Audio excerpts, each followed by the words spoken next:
À Hong Kong, certaines données économiques semblent mauvaises, mais il y a peut-être une autre version de cette histoire. L'économie de la ville s'est contractée de 0,4%, la plus forte baisse éprouvée depuis 2011. Néanmoins, un récent sondage montre que Hong Kong est considérée comme la ville la plus concurrentielle, surpassant ainsi ses concurrents, le Singapour et les États-Unis. Annoncée comme fourgonnette de livraison par la compagnie Uber, l'histoire de GoGoVan de Hong Kong est marquée par la détermination et l'innovation du fondateur.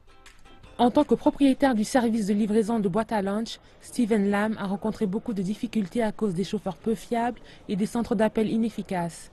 Cela l'a poussé à mettre en place sa propre plateforme. En supprimant les intermédiaires, les clients peuvent directement contacter les chauffeurs. 3 ans plus tard, ce jeune homme de 29 ans a 18 000 chauffeurs enregistrés qui font des livraisons sur la demande. Les conditions économiques ont aussi joué un rôle dans la montée du GoGoVan. Le ralentissement économique de ces quelques dernières années ont provoqué la faillite de plusieurs sociétés de livraison.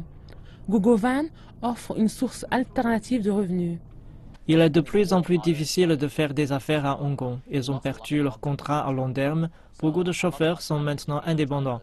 Ils ont des contrats à long terme avec nous et passent du temps sur notre plateforme. Tandis que GoGoVan a su profiter du climat économique difficile, il a tout de même subi des contre-coups. Nous savons que la fréquence des déplacements des livraisons aux commerçants a diminué. Cela a un impact sur notre société. Une forte baisse des visiteurs de la partie continentale de Chine a particulièrement touché les commerçants. Ce sujet est dans les journaux économiques depuis quelques mois. Toutefois, le secteur représente 5% du PIB global de la ville et les signes ne pointent pas vers un désastre. À l'heure actuelle, si vous observez ce qui se passe dans le secteur du commerce, vous verrez que seule la demande externe baisse. Au niveau intérieur, c'est toujours satisfaisant. Les taux de chômage restent stables et le secteur des services financiers de la ville a de bases solides. Il existe toujours beaucoup d'opportunités pour les entrepreneurs qui ont l'esprit de compétition à la poursuite du succès.